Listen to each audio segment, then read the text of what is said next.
Welcome viewers. அது August 20, 1990 Madras. Time அப்ப night ஒரு 10 மணி இருக்கும். சென்னையில் இருக்கிற ரொம்பவே பரபரப்பான ஒரு ரயில்வே ஸ்டேஷன்ல ஒரு இளம் ஜோடி ரொம்பவே பரபரப்பாகவும் ஒருவித பதட்டத்தோடவும் அங்க நின்னுட்டு இருக்காங்க. அவங்களுடைய பார்வையில ஒரு திருட்டுத்தனம் இருந்துச்சு. ஸ்டேஷன்ல இருக்கிற கூட்டமும் கொஞ்சம் கொஞ்சமா கம்மியாக ஆரம்பிச்சது. இந்த ஜோடி ஸ்டேஷன் பிளாட்ஃபார்ம்ல இருந்த வெளிச்சம் இல்லாத இடத்துக்கு போய் கீழே ரயில்வே ட்ராக்ல இறங்க ஆரம்பிச்சாங்க. அப்போ தூரத்துல ஏதோ ஒரு ட்ரெயின் வர்ற சத்தம் கேட்க ஆரம்பிக்குது. இந்த ஜோடி ட்ராக்ல இறங்குனத யாருமே பார்க்கல. ட்ரெயினும் கொஞ்சம் கொஞ்சமா பக்கத்துல வர ஆரம்பிக்குது. அது ஒரு சின்ன ரயில்வே ஸ்டேஷன் அப்படிங்கறதால அந்த ட்ரெயினுக்கு அங்க ஸ்டாப் கிடையாது. அதனால அந்த ட்ரெயின் ரொம்பவே வேகமா அந்த ஸ்டேஷனை கிராஸ் பண்ணி போகுது. ஆனா இப்ப நீங்க பயப்படுற மாதிரி அங்க எதுவும் நடக்கல. ஏன்னா அந்த ட்ரெயின் வர்றதுக்கு முன்னாடியே அந்த ஜோடி ட்ராக்கை கிராஸ் பண்ணி லாஸ்ட் பிளாட்ஃபார்முக்கு போயிருந்தாங்க. அப்படின்னா அவங்க அவங்களுடைய உயிரை எடுத்துக்கிறதுக்காக இங்க வரலையா அப்படின்னு கேட்டா எஸ், அவங்க இங்க வந்ததே வேற ஒரு மேட்டருக்காக. இப்போ அவங்க லாஸ்ட்ல இருந்த பிளாட்ஃபார்மையும் கிராஸ் பண்ணி அங்க இருட்டில் இருந்த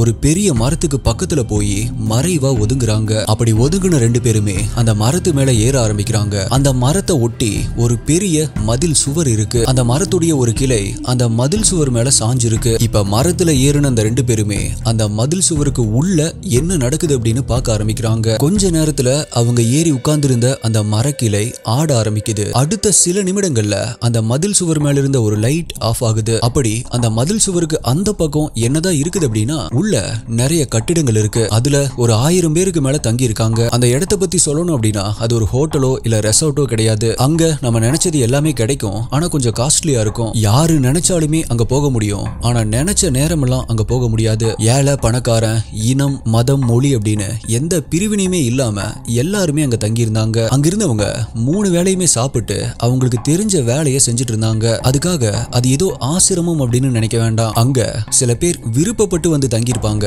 பல பேர் விருப்பமே இல்லாட்டியும் பல வருடங்களா அங்கேயே தான் இருந்தாங்க. ஏன்னா யாரு நினைச்சாலும் அங்க போயிட முடியும், ஆனா அவங்க நினைச்ச உடனே எல்லாம் வெளியே வந்துட முடியாது. சில பேர் கஸ்ட் மாதிரி அப்பப்ப அங்க வந்துட்டு போவாங்க. அப்படிப்பட்ட ஒரு மிஸ்டீரியஸான இடத்துல இருந்து ஒரு 5 பேரு அங்கிருந்து எப்படியாவது தப்பிச்சு போகணும்னு நினைக்கிறாங்க. அவங்களுக்கு உதவி பண்ணதான் அந்த ஜோடி அந்த மரத்து மேல ஏறி உட்கார்ந்துருந்தாங்க. அப்படி அவங்க அந்த மரக்கிளைய ஆட்டுனதும் அதுக்கப்புறமா அந்த மதில் சுவர் மேல இருந்த லைட் ஆஃப் ஆனதும் ஒவ்வொருத்தரா வெளியே வர ஆரம்பிச்சாங்க. மரத்திலிருந்து கீழே போட்ட கயிறை பிடிச்சு மேல ஏறி தப்பிச்சு ஆளுக்கு ஒரு திசையா போக ஆரம்பிச்சாங்க. அடுத்த நாள் அத்தனை பத்திரிகையிலையும் பிரபல சீரியல் கில்லர் ஆட்டோ சங்கர் சிறையிலிருந்து தப்பி ஓட்டம் அப்படின்னு தலைப்பு செய்திகள் வர ஆரம்பிக்குது.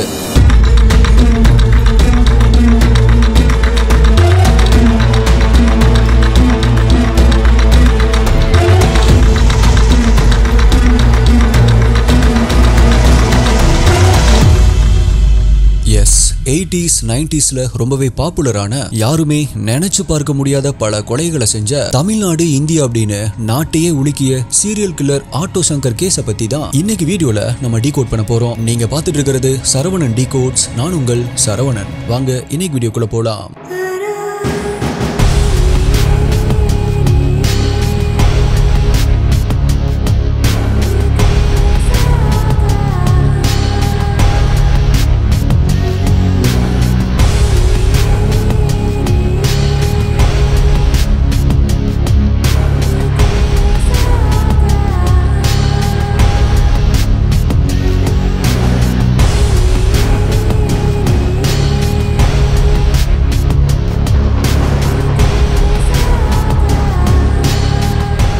உங்களுக்கு crime thriller, mystery, strange, solved, unsolved cases இதெல்லாம் பிடிக்கும் அப்படின்னா நீங்க இதோடைய ஃபேன் அப்படின்னா இப்பவே நம்மளுடைய சேனலுக்கு சப்ஸ்கிரைப் பண்ணிக்கோங்க. ஏன் அப்படின்னா இந்த மாதிரியான வீடியோஸ் தான் ஒரு நாள் விட்டு ஒரு நாள் நம்மளுடைய சேனல்ல வரும். இந்த வீடியோல நான் சொல்ற யூடியூப்ல காமிக்க முடியாத crime scene images, crime scene videos எல்லாமே நம்மளுடைய அஃபீஷியல் டெலிகிராம் குரூப்ல தான் அப்டேட் பண்ணுவோம். யூடியூப்ல கரெக்டா நோட்டிபிகேஷன் கிடைக்காதவங்களுக்கும் அங்க இன்ஸ்டன்டா அப்டேட் கிடைச்சிடும். டெலிகிராம் யூஸ் பண்ணாதவங்களுக்கு வாட்ஸ்அப்ல நம்மளுடைய சேனல் இருக்கு, அங்கேயுமே உங்களுக்கு இன்ஸ்டன்ட் அப்டேட்ஸ் கிடைச்சிடும். நம்மளுடைய அஃபீஷியல் வாட்ஸ்அப் மற்றும் டெலிகிராம் சேனலுடைய லிங்க் டிஸ்கிரிப்ஷன் பின்ட் கமெண்ட்ல கொடுத்திருக்கேன், செக் பண்ணி பாருங்க. வீடியோவை நிறைய பேர் பாக்குறீங்க, ஆனா லைக் பண்ணாம பார்த்துட்டு இருக்கீங்க. நீங்க சின்னதா பிரஸ் பண்ற அந்த ஒரு லைக் எனக்கு ரொம்பவே மோட்டிவேஷனை தரும்.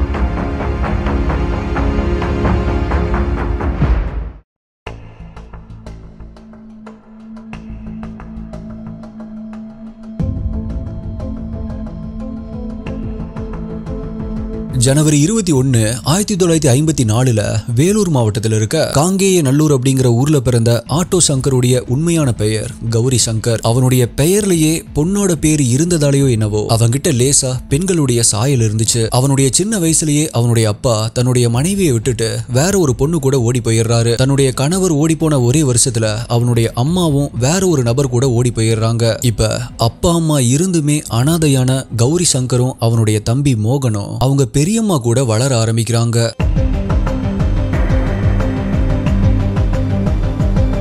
படிப்பு சரியா வராத சங்கருக்கு அந்த வயசுக்கே உரிய காதல் மட்டும் ரொம்ப அழகா வந்துச்சு. தன்னுடைய 18 வயசுலயே 14 வயதான ஜெகதீஸ்வரி அப்படிங்கிற பொண்ணை காதலிச்சு கல்யாணம் பண்ணிக்கிறான். பொழப்ப தேடி சென்னைக்கு வந்த சங்கர் திருவான்மியூர்ல இருக்கிற ஸ்லம் ஏரியால தங்கி பெயிண்டிங் வேலைக்கு போக ஆரம்பிக்கிறான். 1978 சென்னையில பெஞ்ச மழையால வெள்ளம் பெருக்கெடுத்து ஓட ஆரம்பிக்குது. அப்பிருந்தே அப்படிதானா ப்ரோ அப்படின்னா அப்பிருந்தே அப்படிதான். சோ சங்கரோ வேலை கிடைக்காம திண்டாட ஆரம்பிக்கிறான். வறுமையில வாட ஆரம்பிக்கிறான். அப்போ அவனுடைய கையில ஒரு பெண் குழந்தையும் அவனுடைய மனைவியுடைய வயித்துல ஒரு குழந்தையும் இருந்துச்சு.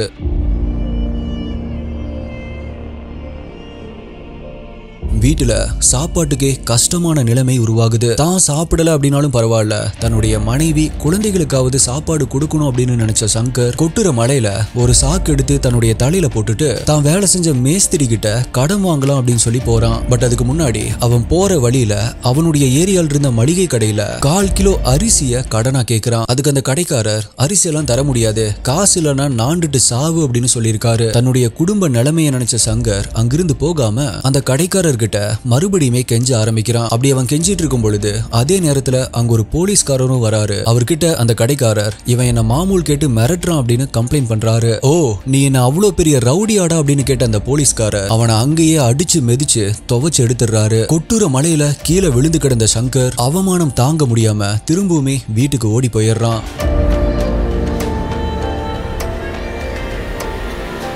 தன்னுடைய மனைவி கிட்ட தவறி கீழே விழுந்துட்டதா சொன்ன அவன் ஒரு மூலையில பசியில துவண்டு போய் மயங்கி கிடக்கிற தன்னுடைய பொண்ணை பார்த்துட்டு அப்படியே திரும்பி தன்னுடைய மனைவியை பாக்குறான். வாயும் வயிறுமா இருக்கிற தன்னுடைய மனைவிக்கு கூட இப்படி சோறு போட முடியாத நிலைமை வந்துருச்சு அப்படிங்கறத நினைச்சு நொந்து போன சங்கர் திரும்பவும் அந்த மளிகை கடைக்கு போக ஆரம்பிக்கிறான். அவனை பார்த்த அந்த மளிகை கடைக்காரர் நக்கலா சிரிக்க ஆரம்பிக்கிறாரு. ஏற்கனவே நொந்து போயிருந்தவன் அவர் சிரிச்சதை பார்த்ததுமே வெறியேறி போய் நீ யாருக்கிட்ட வேணாலும் கம்ப்ளைண்ட் பண்ணிக்கோ அப்படின்னு சொல்லிட்டு அவரை அடிச்சு துவைக்க ஆரம்பிச்சிருக்கான். இத கொஞ்சம் கூட எதிர்பார்க்காத அந்த மளிகை கடைக்காரர் சங்கருடைய கால்ல விழுந்து உன் வீட்டுக்கு தேவையான பொருள் எல்லாத்தையுமே நான் தர்றேன், தயவு செஞ்சு என்னை விட்டுரு அப்படின்னு கெஞ்ச ஆரம்பிச்சிருக்காரு. சொன்னபடியே ஒரு வாரத்துக்கு தேவையானது எல்லாத்தையுமே பேக் பண்ணி கொடுத்திருக்காரு.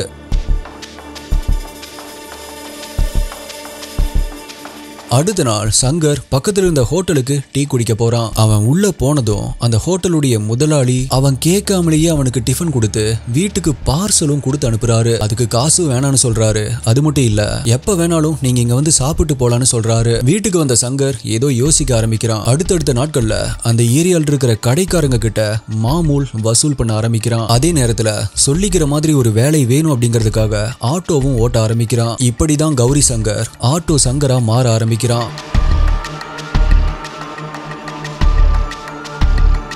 ஒரு விஷயம் சரியோ தப்போ, ஆனா மனிதர்கள் செய்யற அந்த ஒவ்வொரு செயலுக்கு பின்னாடியும் ஒரு காரணம் இருக்கு. அந்த காரணத்தை நம்ம தெளிவா புரிஞ்சுக்கணும் அப்படின்னா உளவியல் அப்படிங்கிற சைக்காலஜி தெரிஞ்சிருக்கணும். அப்படி ஒரு தனி மனிதனோட சைக்காலஜி மட்டும் இல்ல, சமூக உளவியலை பத்தின முக்கியமான தகவல்கள் அடங்கிய புக் தான் மனித உளவியல் அப்படிங்கிற இந்த புக். இது குக்கு எஃப்எம்ல ஆடியோ ஃபார்மேட்ல இருக்கு. உங்களுக்கு சைக்காலஜி மேல இன்ட்ரெஸ்ட் இருந்தா கண்டிப்பா கேட்டு பாருங்க.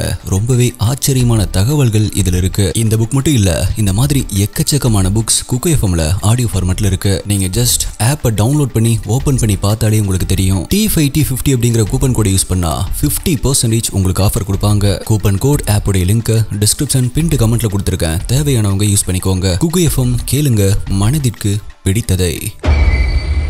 இப்ப ஆட்டோ ஓட்டுறதால அவனால மாமூல் ஒழுங்கா வசூலிக்க முடியல. அதனால மாமூல் வசூலிக்கிறதுக்கு அப்படின்னு அந்த ஏரியால இருக்கிற சின்ன சின்ன ரவுடி பசங்களை வேலைக்கு வச்சுக்கிறான். ஒரு நாள் அப்படி அவனுடைய ஏரியால அந்த பசங்க கூட நின்று பேசிட்டு இருக்கும் பொழுது அங்க ஒரு போலீஸ்காரர் வராரு. அவரு வேற யாரும் இல்ல, அன்னைக்கு மளிகை கடையில சங்கரை அடிச்ச அதே போலீஸ் தான். சங்கருக்கு வாங்கின அடியெல்லாம் ஞாபகம் வர ஆரம்பிக்குது. சங்கருடைய உடம்பு உதற ஆரம்பிக்குது. அவன் கூட இருந்த பசங்க எல்லாமே தெரிச்சு ஓட ஆரம்பிக்கிறாங்க.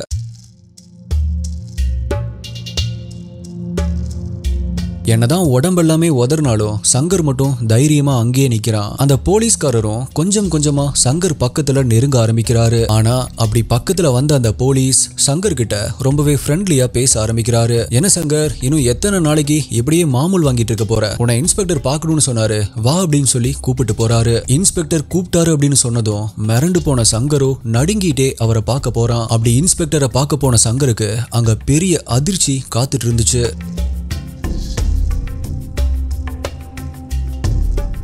அது மதுவிலக்கு அமல்படுத்தப்பட்டிருந்த ஒரு காலகட்டம். அப்பதான் இன்ஸ்பெக்டர் ஆட்டோ சங்கருக்கு ஒரு முக்கியமான அசைன்மெண்ட்டை கொடுக்கிறாரு. அது என்ன அப்படின்னா, திருநீர்மலை பக்கத்துல இருந்து கள்ளச்சாராயத்தை வாங்கிட்டு வந்து திருவான்மியூர் ஏரியால விற்கணும் அப்படிங்கறது தான். இதை கேட்டு அதிர்ச்சி அடைஞ்ச சங்கர் இதுல காசு அதிகமா கிடைக்கும் அப்படிங்கறதாலையும் போலீஸே சொன்னதாலையும் உடனடியா ஒத்துக்கிறான். ஆரம்பத்துல சாராயத்தை வாங்கி வித்துட்டு இருந்தவன் ஒரு கட்டத்துல அவனே சாராயம் காய்ச்ச ஆரம்பிக்கிறான். ஆரம்பத்துல பஸ்ல சாராயத்தை கடத்திட்டு இருந்தவன் அடுத்தது ஆட்டோல கடத்த ஆரம்பிக்கிறான். அவனுடைய பிசினஸ் பெருசானதுமே போலீஸுடைய ஜீப்பை ஏலத்தில் எடுத்து சைரனோட போலீஸ் ஜீப்லயே கடத்த ஆரம்பிச்சிருக்கான் அப்படின்னு சொல்லப்படுது.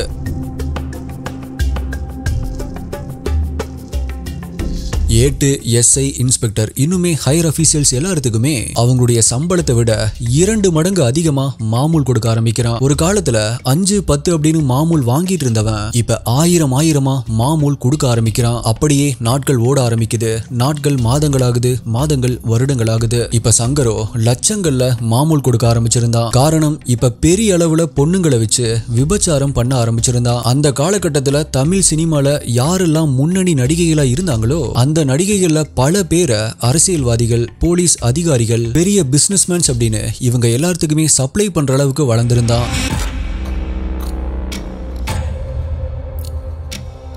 அது ஜூன் மாதம் 1988 வருடம். விஜயா அப்படிங்கிற கர்ப்பிணி பெண் திருவான்மியூர்ல இருக்கிற போலீஸ் ஸ்டேஷன்ல தன்னுடைய கணவர் சம்பத்தை காணோம் அப்படின்னு கம்ப்ளைண்ட் கொடுக்கறாங்க. தன்னுடைய கணவர் சம்பத், அவருடைய ஃப்ரெண்ட் மோகன், கோவிந்தராஜ் அப்படின்னு இந்த 3 பேருமே கடைசியா ஆட்டோ சங்கரை தான் பார்க்க போனாங்க அப்படின்னும், ஆனா இப்ப வரைக்கும் வீட்டுக்கு வரவே இல்லை அப்படின்னு சொல்றாங்க. ஆட்டோ சங்கரை பத்தி திருவான்மியூர் போலீஸ் ஸ்டேஷன்ல கம்ப்ளைண்ட் பண்ணா என்ன நடக்கும்? எதுவுமே நடக்கல. போலீஸ் அதை கண்டுக்கல. ஆனா சம்பத்துடைய மனைவி இப்ப கவர்னர் கிட்ட கம்ப்ளைண்ட் பண்றாங்க. ஏன்னா எம்ஜிஆர் மறைஞ்சதுக்கு அப்புறமா அப்ப கவர்னருடைய ஆட்சி தான் நடந்துட்டு இருந்துச்சு. லோக்கல் போலீஸ் இதுல ஆக்ஷன் எடுக்காததால கவர்னர் ஒரு ஸ்பெஷல் டீமை போட்டு இதை விசாரிக்க சொல்றாரு. அந்த ஸ்பெஷல் டீமும் ஆட்டோ சங்கரை பிடிச்சு விசாரிக்க ஆரம்பிக்கிறாங்க. விசாரணையில கிடைச்ச ஒவ்வொரு தகவலுமே அவங்கள ஸ்தம்பிக்க வச்சது அப்படின்னு சொல்லலாம். அப்படி போலீஸுடைய விசாரணையில அவன் கன்ஃபஸ் பண்ணது போலீஸ்க்கு தெரிய வந்தது இதுதான்.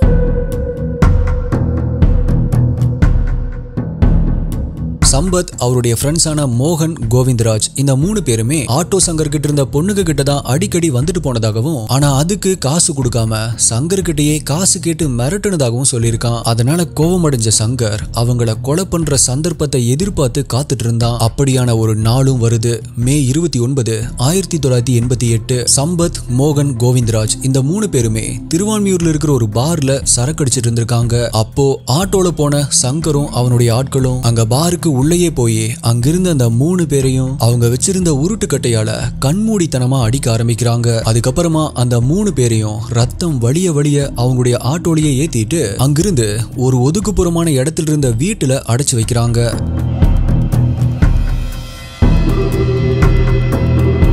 அங்க போயும் வெறியடங்காத சங்கரும் அவனுடைய ஆட்களும் திரும்பவுமே கொடூரமா அடிக்க ஆரம்பிச்சிருக்காங்க. அவங்க 3 பேரும் மயக்கம் அடைகிற வரைக்கும் திரும்ப திரும்ப உருட்டுக்கட்டையால அடிச்சுட்டே இருந்திருக்காங்க. இப்ப சங்கருக்கு என்ன சந்தேகம் அப்படின்னா, இவங்க 3 பேரையுமே தனக்கு எதிரா யாரோ தூண்டி விட்டுருக்காங்க. அதனாலதான் இவனுங்க தன் கூட பிரச்சனை பண்றாங்க அப்படின்னு நினைக்கிறான். அத அவங்க கிட்டயே கன்ஃபார்ம் பண்ணிக்கலாம் அப்படின்னு முடிவு பண்ண சங்கர் அந்த 3 பேருக்கும் மயக்கம் தெளியட்டும் அப்படின்னு வெயிட் பண்ண ஆரம்பிக்கிறான். ஆனா அந்த 3 பேருக்கும் மயக்கம் தெளியவே இல்ல. எஸ், இவனுங்க அடிச்ச அந்த காட்டுத்தனமான அடியில 3 பேரும் செத்தே போயிருந்தாங்க. சோ அந்த 3 பேரையும் அந்த குடிசை வீட்டுக்கு பின்னாடி தான் குழி தோண்டி புதைச்சேன் அப்படின்னு போலீஸ் கிட்ட சொல்றான். இப்ப போலீஸ் ஆட்டோ சங்கர் அடையாளம் காட்டின இடத்துல தோண்டி பாக்குறாங்க. ஆனா போலீஸ்க்கு அங்க இன்னொரு அதிர்ச்சி காத்துட்டு இருந்துச்சு. ஏன்னா போலீஸ்க்கு அங்க கிடைச்சது 3 டெட் பாடி இல்ல 4. ரொம்பவே ஷாக்கான போலீஸ் அவனை இன்னுமே தீவிரமா விசாரிக்க ஆரம்பிக்கிறாங்க. ஆட்டோ சங்கரும் திரும்பவும் இன்னொரு பிளாஷ்பேக்க சொல்ல ஆரம்பிக்கிறான்.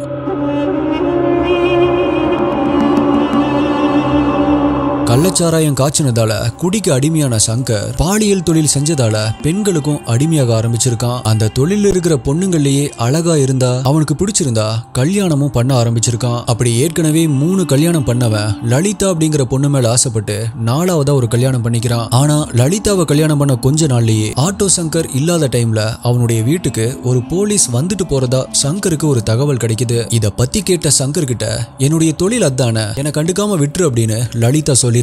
இதுல கோபமான சங்கர் லலிதாவுடைய வாயிலேயே குத்த போயிருக்கான். ஆனா அந்த அடி கொஞ்சம் மிஸ் ஆகி லலிதாவுடைய தொண்டையில பட்டிருக்கு. அடி அவ்வளோ ஃபோர்ஸா இருந்ததால லலிதாவுடைய குரல் வலை உடைஞ்சு மூச்சு விட முடியாம சம்பவ இடத்திலேயே துடிச்சு இறந்து போயிருக்கா. இப்போ என்ன பண்றது அப்படின்னு தெரியாம பயந்து போன சங்கர் யாருக்குமே தெரியாம தன்னுடைய ஆட்கள் உதவியோட அந்த வீட்டுக்குள்ளேயே குழி தோண்டி அந்த வீட்டுடைய சமையல் கட்டிலேயே லலிதாவை புதைச்சிருக்கான். இதுதான் சங்கர் செய்த முதல் கொலை.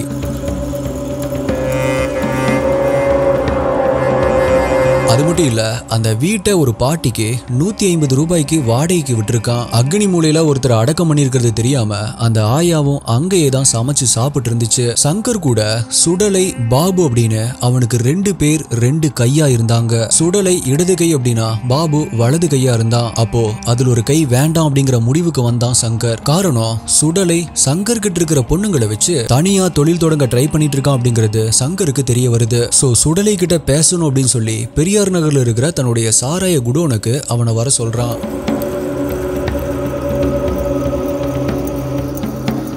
அங்க வர வச்ச அவனை மூக்கு முட்டை குடிக்க வச்ச சங்கர் அவனை இழுத்துட்டு போய் ஒரு ரூம்ல அடைச்சு வைக்கிறான். மயக்கத்தில் இருந்த அவனுடைய 2 காலுக்கும் நடுவுல எட்டி ஒரு உதைக்கிறான். அவன் செத்துட்டானா உயிரோட இருக்கானா அப்படின்னு கூட கவலைப்படாத சங்கர் அவன் மேல சீமெண்ணையை ஊத்தி நெருப்ப பத்த வச்சுட்டு அந்த ரூமை சாத்திட்டு வெளியே வர்றான். சீமெண்ணையும் அந்த ரூம்குள்ள இருந்த சாராயமும் சுடலைய சாம்பலா மாத்திருது. கொஞ்ச நேரம் கழிச்சு அங்க வந்த சங்கர் அவனுடைய சாம்பலையும் மிச்சம் மீதி இருந்த பார்ட்ஸையும் எடுத்துட்டு போய் முட்டுக்காடு கடல்ல கலக்குறான்.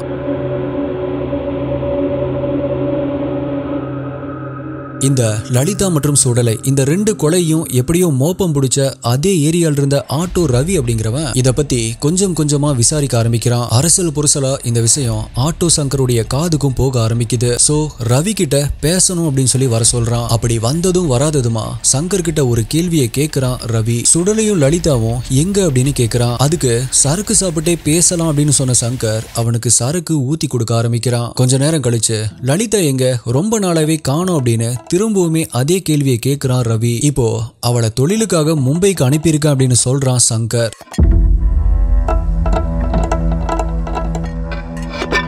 அடுத்தது சுடலையும் ரொம்ப நாளா காணமே அப்படின்னு கேக்குறான். அதுக்கு அவனை லலிதாக்கு பாடி கார்டா அனுப்பியிருக்கான் அப்படின்னு சொன்ன சங்கர் நீ எதுக்கு அவனை பத்தி கேட்டுட்டு இருக்க அப்படின்னு கேக்குறான். அதுக்கு ஆட்டோ ரவியோ ஒண்ணுமில்லன்னு அவன் என்கிட்ட ஒரு 200 ரூபாய் கடன் வாங்கியிருந்தான், அதான் நான் அவனை தேடிட்டு இருக்கேன் அப்படின்னு சொல்லியிருக்கான். உடனே சங்கரோ உன்கிட்ட கொடுக்க சொல்லி சுடலை என்கிட்ட 200 ரூபாய் பணத்தை கொடுத்துட்டு போயிருந்தான், நான் தான் கொடுக்க மறந்துட்டேன் அப்படின்னு சொல்லி 200 ரூபாய ஆட்டோ ரவி கிட்ட கொடுக்கறான் சங்கர். இப்போ அந்த பணத்தை பார்த்துட்டு ரவி சிரிச்சுட்டே எனக்கு எல்லாம் தெரியும்னு சுடலைக்கு நான் காசே கொடுக்கல, அதை எப்படி திருப்பி கொடுக்க சொல்லி உன்கிட்ட அவன் கொடுத்திருப்பான் அப்படின்னு கேக்குறான்.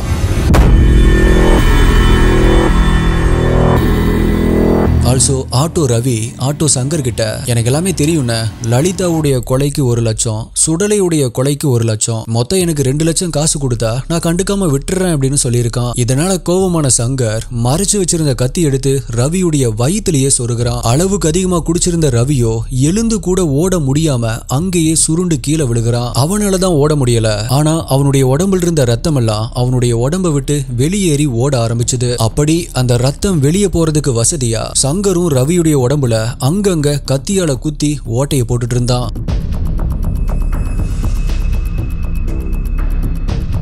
இப்ப ரவியை முடிச்சு கட்டின சங்கர் அந்த வீட்டுக்கு பின்னாடியே குழிய தோண்டி அங்கேயே புதைச்சு வைக்கிறான். இந்த ரவியுடைய பணம் தான் போலீஸ் குழி தோண்டினப்ப சம்பத் மற்றும் அவனுடைய ஃப்ரெண்ட்ஸ் கூட கிடைச்ச 4வது பாடி. இப்படி அபிஷியலா 6 கொலைகளை பண்ண சங்கரையும் அவனுடைய கூட்டாளிகளையும் போலீஸ் உடனடியா அரெஸ்ட் பண்ணி சென்ட்ரல் ஜெயில வைக்கிறாங்க. அது என்ன ப்ரோ அபிஷியலா 6 கொலைகள் அப்படின்னு கேட்டா அத உங்களுக்கு நான் பின்னாடி சொல்றேன். அப்படி அவனை அரெஸ்ட் பண்ணி அவன் ஜெயில இருக்கும்போதுதான் நான் இன்ட்ரோல சொன்ன பிரிசன் எஸ்கேப்பே நடக்க ஆரம்பிக்குது. ஆனா அப்படி தப்பிச்ச அடுத்த 1 மாசத்துக்குள்ள அதனால திரும்பவுமே அவனை அரெஸ்ட் பண்றாங்க. அதே நேரத்துல சங்கருடைய வலது கையான பாபு அப்ரூவரா மாறிடுறான். சோ ஆட்டோ சங்கருக்கு எதிரான எவிடன்ஸ் ரொம்பவே ஸ்ட்ராங்கா இருந்ததால மே 31, 1991 அன்னைக்கு ஆட்டோ சங்கர், அவனுடைய கூட்டாளிகள் எல்டின், சிவாஜி அப்படின்னு 3 பேருக்குமே தூக்கு தண்டனை விதிக்கப்படுது.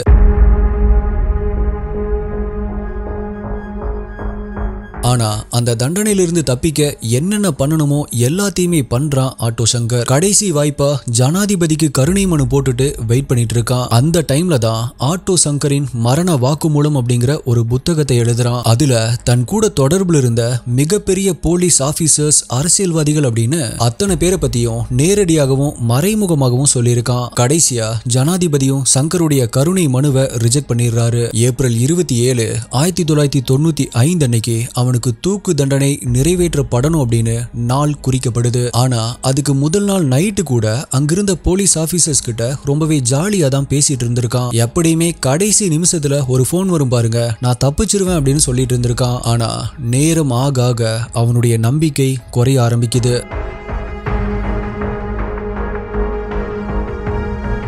போலீஸ் ஆபீசர்ஸ் அவன் கூடவே இருக்காங்க. சாக போறோம் அப்படின்னு தெரிஞ்சதுமே இரவு முழுக்க தூங்காம இருந்த ஆட்டோ சங்கர் அப்போ அது வரைக்கும் சொல்லாத ரகசியங்களை கூட அங்கிருந்த போலீஸ் ஆபீசர்ஸ் கிட்ட சொல்லிட்டு இருந்தான். வெளியில மக்கள் கால்ல விழுந்து கடவுளா வணங்குறவங்களோட இன்னொரு பக்கத்தை, அவனுக்கு மட்டுமே தெரிஞ்ச அந்த இருட்டு பக்கத்துடைய ரகசியங்களை பத்தி அங்கிருந்த போலீஸ் கிட்ட சொல்லிட்டு இருந்தான். கடைசியா தன்னுடைய முதல் மனைவிக்கும் மகளுக்கும் ஒரு லெட்டர் எழுதுறான். இப்ப போலீஸ் அவனுடைய கடைசி ஆசை என்ன அப்படின்னு கேக்குறாங்க. அதெல்லாம் எதுவும் இல்ல அப்படின்னு சொன்னவன் எனக்கு ஒரு கூல் ட்ரிங்க்ஸ் மட்டும் வாங்கித்தாங்க அப்படின்னு கேட்டிருக்கான். போலீஸும் அவனுக்கு அந்த மிட் நைட்ல அலைஞ்சு திரிஞ்சு ஒரு ஃபேண்டாவை வாங்கிட்டு வந்து கொடுக்குறாங்க. அத பொறுமையா ரசிச்சு குடிச்சவன் இப்ப அங்கிருந்த போலீஸ்காரங்களை பார்த்துட்டு சிரிச்சுட்டே ஒரு கேள்வி கேட்கிறான். அப்படி அவன் கேட்டது என்ன அப்படின்னா, கையில அந்த ஃபேண்டா பாட்டிலை வச்சுக்கிட்டு இப்ப இதை வச்சு என்ன நானே குத்திக்கிட்டேன் அப்படின்னா நீங்க என்ன தூக்குல போட மாட்டீங்க தானே அப்படின்னு சிரிச்சுட்டே கேட்டிருக்கான்.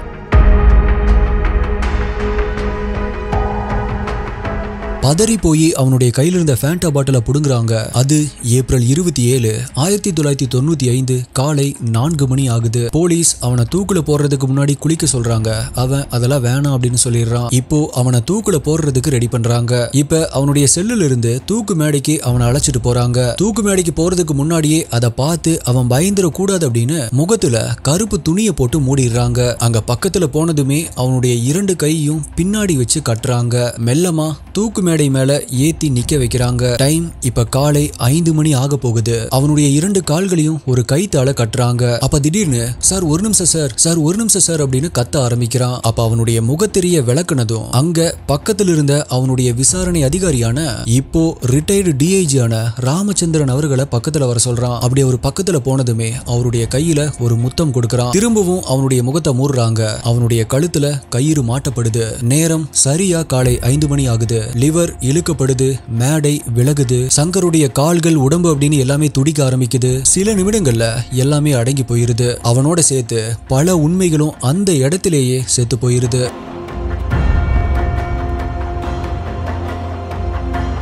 அபிஷியலா 6 கொலைகள் பண்ணியிருந்தான் அப்படின்னு சொல்லியிருந்த இல்லையா, ஆதாரம் இல்லாம இன்னுமே பல குற்றச்சாட்டுகள் அவன் மேல சொல்லப்படுது. பல டீனேஜ் பொண்ணுகளை கடத்தி அரசியல்வாதிகளுக்கு விருந்து படைச்சிருக்கான் அப்படின்னும், அதுல இறந்து போன பெண்களை குழி தோண்டி புதைச்சிருக்கான் அப்படின்னு சொல்லப்படுது. அது மட்டும் இல்ல, அவனுக்கு அரசியல் ஆசையும் இருந்திருக்கு. அதனால திருவான்மியூர் பகுதியில பல நலத்திட்ட உதவிகளை பண்ணிருக்கான். எல்லாத்துக்குமே காசை வாரி இறைச்சிருக்கான். தேர்தல் செலவுக்காக பணத்தை பெட்ல போட்டு தெச்சு மறைச்சு வச்சிருக்கான். அவன் மட்டும் தூக்குல தொங்கல அப்படின்னா இந்நேரம் அவன் மதுவிலக்கு மற்றும் விபச்சார தடுப்பு துறைக்கு அமைச்சரா கூட ஆயிருந்தாலும் ஆயிருப்பான். இல்லனா கள்ளச்சாராயம் காய்ச்சினவன் ஒரு கல்வி தந்தையா கூட மாறி இருப்பான். யாருக்கு தெரியும்? So dear STI HD investigators, நீங்க இந்த கேஸை பத்தி என்ன நினைக்கிறீங்க? ஆட்டோ சங்கருடைய இந்த நிலைமைக்கு யாரு காரணம்? அவனுடைய பேராசையா, சந்தர்ப்ப சூழ்நிலையா, இல்ல அதிகாரிகள் மற்றும் அரசியல்வாதிகளுடைய சூழ்ச்சியா? 4வது தூண் அப்படின்னு சொல்லப்படுற மீடியா இத பத்தி எழுதி ஆட்டோ சங்கருக்கு பின்னாடி இருக்கிற அரசியல்வாதிகள், போலீஸ் அதிகாரிகளை வெளிச்சம் போட்டு காட்டி இருக்கணும். ஆனா தங்களுடைய பிசினஸ்க்காக மட்டுமே ஆட்டோ சங்கரை பயன்படுத்திக்கிட்ட சில மீடியா அவனுக்கு பின்னாடி ஒளிஞ்சிருந்த மறைஞ்சிருந்த உண்மைகளை வெளிக்கொண்டு வரவே இல்லை. ஆனா ஒழுக்கமான ஊழல் பண்ணாத அரசியல்வாதி யாராவது ஒருத்தர் இருந்தாங்க அப்படின்னா அவரை கேலி கிண்டல் பண்ணவும், அவரை முடக்கி போடவும் என்ன செய்யணுமோ அதை சில மீடியாக்கள் ரொம்ப நல்லாவே செஞ்சிருக்கு. அவரு பேரை ரொம்ப நல்லாவே டேமேஜ் பண்ணிருக்கு. உடல்நிலை சரியில்லை அப்படின்னு தெரிஞ்சுமே அவரை அசிங்கப்படுத்தி இருக்கு. அதே குறிப்பிட்ட சில மீடியா அவர் இறந்துட்டாரு அப்படின்னு தெரிஞ்சதுமே இனிமேல் அவரால் நம்மளுக்கு பாதிப்பு இல்லை அப்படிங்கறத புரிஞ்சுட்டு அவரை ஆஹா ஓஹோ அப்படின்னு புகழ்ந்து பேசுறத பார்க்கும் பொழுது இத பத்தி நீங்க என்ன நினைக்கிறீங்க அப்படிங்கறதையும் கீழே கமெண்ட்ல சொல்லுங்க. உங்களுடைய பெஸ்டான கமெண்ட் அடுத்த வீடியோல வரும். இது போல கிரைம் ஸ்டோரிஸ், கிரைம் டாக்குமெண்ட்ரிஸ் விரும்புற உங்களுடைய ஃப்ரெண்ட்ஸ் அண்ட் ஃபேமிலிக்கு இந்த வீடியோவை ஷேர் பண்ணுங்க. இதே மாதிரியான வேற ஒரு வீடியோல மீட் பண்றேன். நன்றி, பாய்.